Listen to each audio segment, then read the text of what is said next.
November 5th, 2003, all doubt of Ridgway's guilt was erased.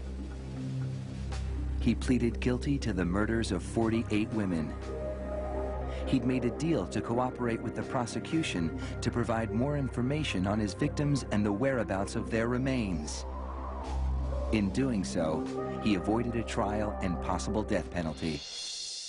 Mr. Ridgway, how do you plead to the charge of aggravated murder in the first degree as charged in count 1 for the death of Wendy Lee Caulfield? Guilty.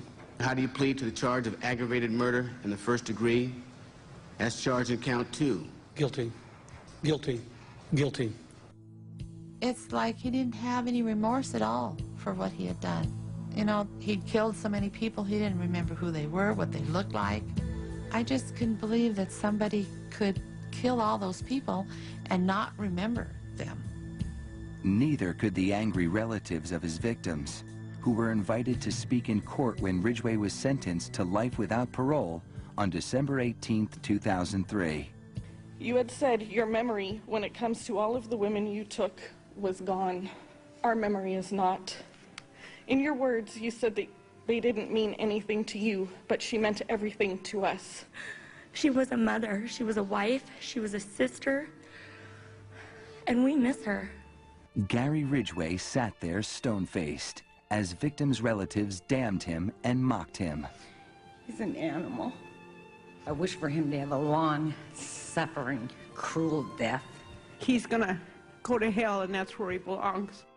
But then the emotionless facade finally cracked when the father of one of his victims appeared to surprise him with a dose of human kindness. Mr. Ridgway, there are people here that hate you. I'm not one of them. You've made it difficult to live up to what I believe, and that is what God says to do, and that's to forgive. You are forgiven, sir.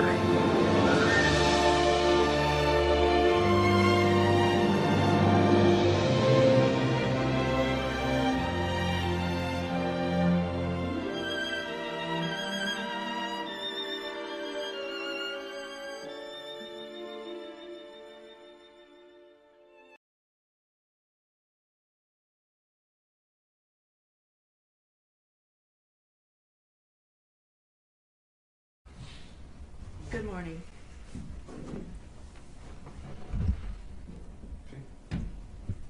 Good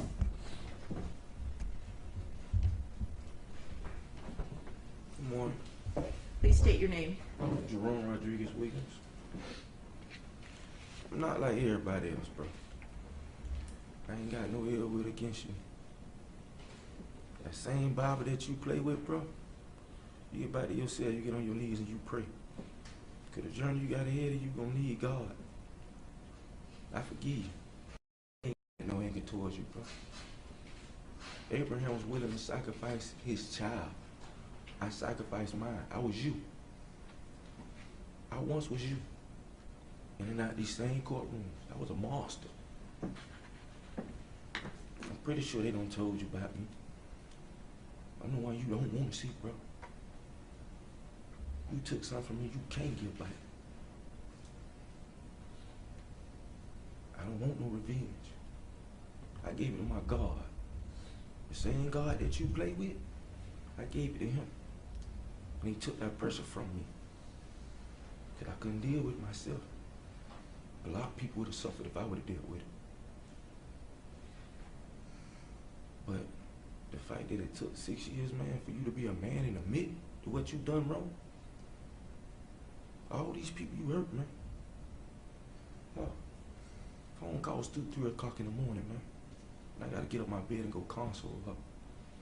Go get her from the grave site 4 in the morning when she there crying about my baby. That's the woman you gotta have forgiveness. Let me tell you one thing about her, bro. It's hard for her to forgive. I've been dealing with for the last 17 years. And I'm still asking her for forgiveness. But I forgive you, bro. That's how strong my God is. I can come in and smile at you today with no harm or ill will towards you. You my brother. You made a mistake. But you got time. You got time to get right with God, bro. Like I said, I once was you. I was a monster. I was just like you. So if my God can change me to make me a better man, I do that. I celebrate the day. September 13, 2017. I've been out 3 years. They told me I'd never stay out 3 years and make it on these streets. Not only have I been out 3 years, started my own business. For to start another business. For to go to school to be a law clerk. So if it took me to sacrifice and lose my child, because the last thing my baby said to me when I talked to her, she said, Daddy, I'm gonna pray for you. And I sat and I wondered, what kind of father am I if my child says she gonna pray for me? I should be praying for her. I should have been here to protect her, but I wasn't.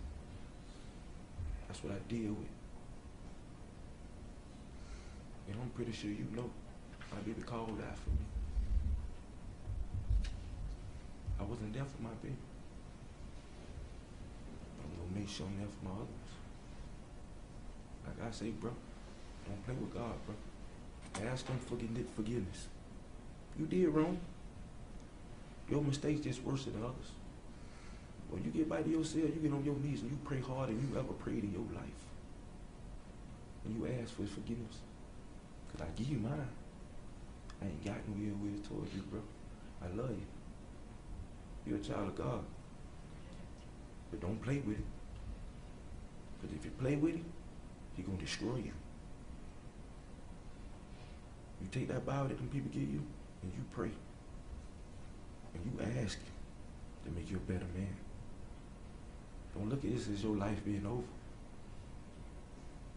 I had 15 years, 12/24/2024, I'm still supposed to be in prison. He freed me, he released me. He brought me home.